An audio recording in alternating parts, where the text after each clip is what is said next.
this chapter, we're going to see the pelvis, the viscera or pelvic cavity, perineum, and there's going to be this study or something that is going to take just few pages, right? Probably one session or two.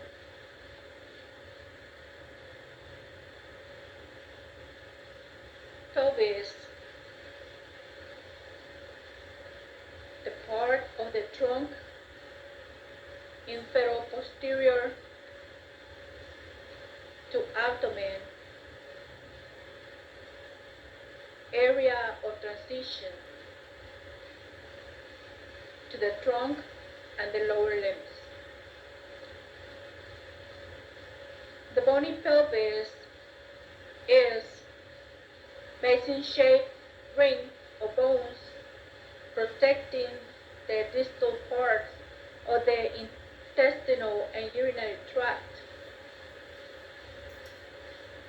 as well internal genital organs. Extending this abdominopelvic cavity superiorly into the thoracic cage and inferiorly into the pelvis. Though this cavity is largely protected in its superior and inferior parts, perforating wounds in the thorax and pelvis might involve the abdominopelvic cavity and its contents.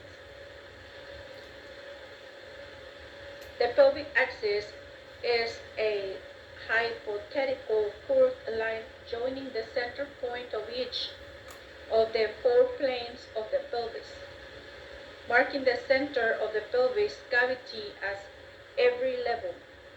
The form of the pelvic axis and its disparity in depth between the anterior and posterior contours of the cavity are important factors in the mechanism of fetal passage through the pelvic canal. The perineum refers to both the area of the trunk between the thighs and buttocks, extending from the coccyx to the pubis, and the shallow compartment lying deep into this area and inferior to the pelvic floor, formed by the pelvic diaphragm. In the male, this area includes the penis, scrotum, and anus, and in the female, the vulva and anus. Describing the pelvis.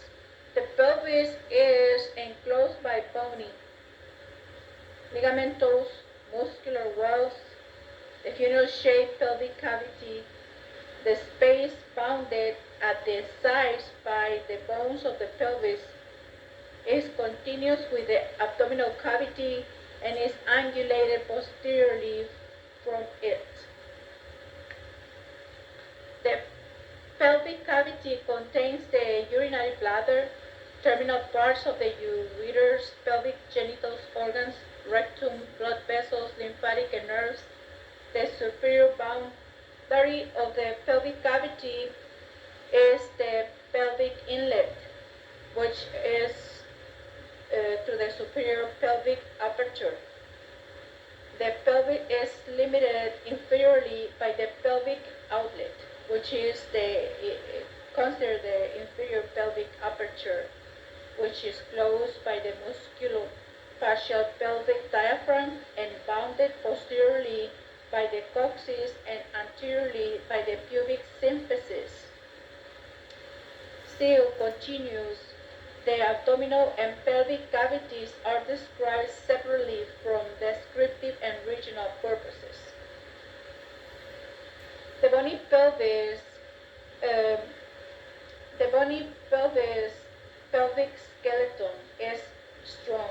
Its main function is transfer the weight of the upper body from the axial to the lower appendicular skeleton and to withstand compression and other forces resulting from its support of a body weight and its provisions of attachments for powerful muscles.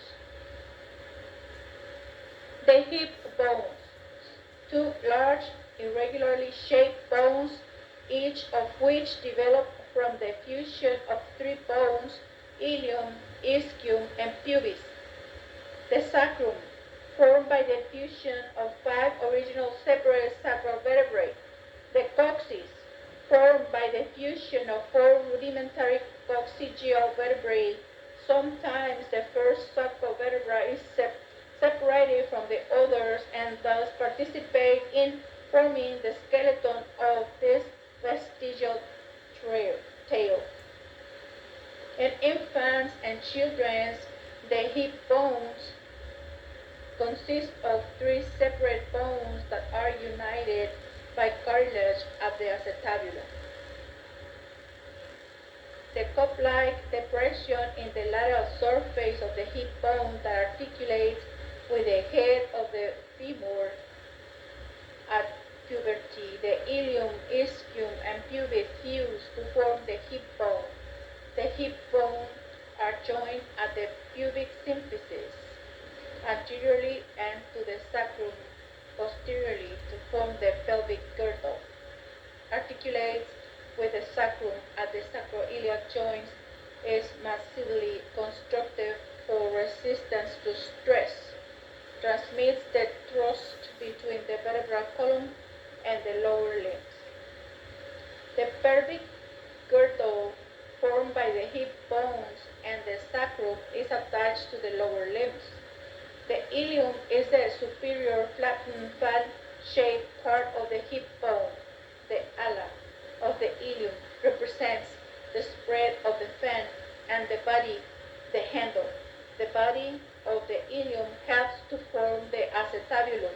The iliac crest, the rim of the fan, has a curve that follows the contour of the ala between the anterior and posterior superior iliac spines. The anterior concave part of the ilium forms the iliac fossa. The ischium has a body and ramus, branch. The body of the ischium helps to form the acetabulum, and the ramus helps to form the obturator foramen. The large posterior protuberance of the ischium is the ischial tuberosity, that small pointed posterior projection near the junction of the ramus and body is the ischial spine. The concavity between the ischial spine and the ischial tuberosity is the lesser sciatic notch. The large concavity, the greater sciatic notch, is superior to the ischial spine and is formed in part by the hilum. The pubis is an angulated bone with a superior ramus that helps to form the acetabulum and an inferior ramus that helps to form the obturator foramen. A thickening on the anterior part of the body of the pubis is the pubic crest, which ends largely as a prominent bump. The pubic tubercle, the lateral part of the superior ramus, has an oblique ridge, the pecten pubis. The bony pelvis is divided into greater and lesser folds. The falls and through pelvis by an oblique plane passing through the sacral promontory posterior and to the terminal lines. The pelvic inlet is defined by the plane of the terminal lines. The pubic arch is formed by the conjoint rami of the pubis and ischium of the two sides. The rami meets at the pubic symphysis to form the subpubic angle, which can be measured with the fingers in the vagina during a physical examination. The greater pelvis, which is false pelvis, pelvis major, is superior to the pelvic inlet, the location of some abdominal viscera, for example, the ilium and sigmoid colon. and bounded by the abdominal wall anteriorly, the iliac fossa posteriorly, and L5 and S1 vertebrae posteriorly.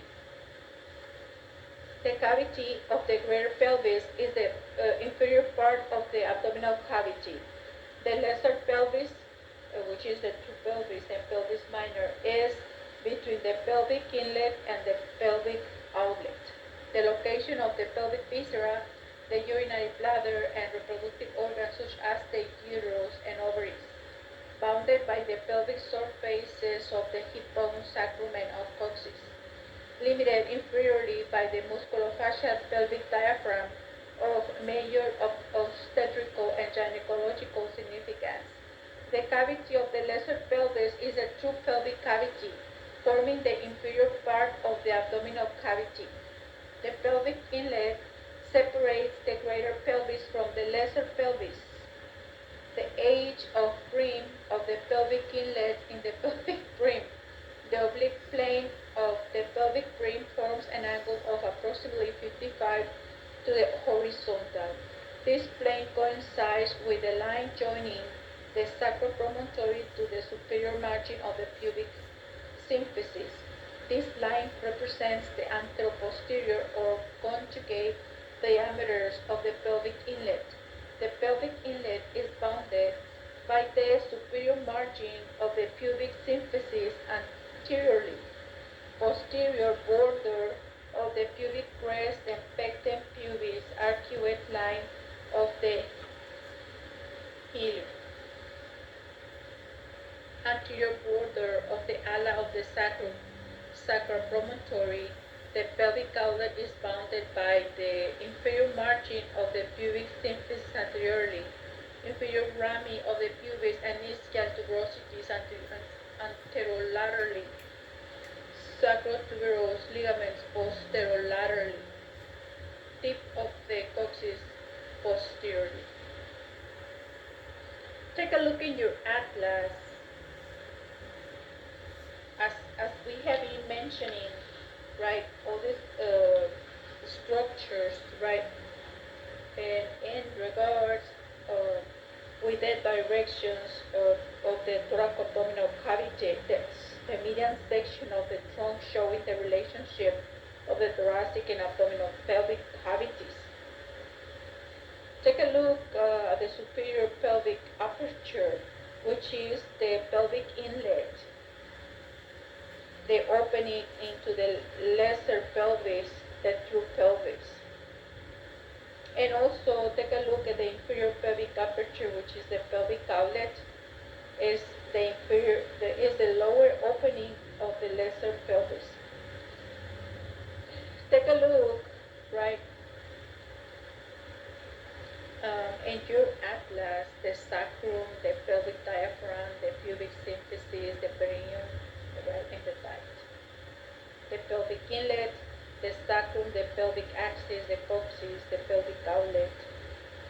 Take a look at the diaphragm, the abdominal cavity, the muscles of abdominal wall, ala of the ilium, the pelvic ring, the greater pelvis, the obturator membrane, the lesser pelvis, the pelvic cavity, the perineum, and the pelvic diaphragm. Take a look in your atlas, all these structures. Take a look, right, the pelvis, right, observe the skeleton of the pelvis, its floor, its bones, right, the greater pelvis, which contains the iliac fossa and the ala, the hip bone, which is the ilium, the pubis, the ischium. Take a look at the sacropromontory, the posterior superior line, and all the parts of this pelvis. The lateral views, the median views, the anterior view, along with the joints of the pelvis and its ligaments. Right. The orientation of the pelvis. When a person is in the anatomical position, the anterior superior iliac spines and the anterior aspects of the pubic symphysis lie in the same vertical plane, right? Furthermore, the pelvic canal, the passage from the pelvic inlet to the pelvic outlet, course obliquely posteriorly relative to the abdominal cavity and trunk. Take a look how the sexual differences in the pelvis, right? And we have the android, the gynecoid, the anthropoid, the platypeloid, right? It is very interesting. The pelvic joints and ligaments. The joints of the pelvis are the lumbosacral joints, the sacrococcygeal joint, the sacroiliac joints, and the pubic symphysis. A strong ligament supports and strengthens the joints. The lumbosacral joints, L5 and S1 vertebrae articulate at the anterior intervertebral fourth joint formed by the fourth disc between their bodies, and two posterior sacrophysial joints called also faced joints between the auricular, which also named as articular processes of this vertebrae. The faces on S1 vertebra face posteriorly, thereby preventing L5 vertebra from sliding anteriorly. Ilio-lumbar ligaments unite the ilia at the L5. The sacroiliac joints, the secondary cartilaginous joint, has an four disc fibrocartilage and ligaments join the apex of the sacrum to the base of the coccyx. The anterior and posterior sacrococcygeal ligaments are long strands that reinforce the joints, much like the anterior and posterior longitudinal ligaments built for the superior vertebrae. The sacroiliac joints, these articulations are strong, weight-bearing synovial joints between the ear-shaped auricular surfaces of the sacrum and ilium.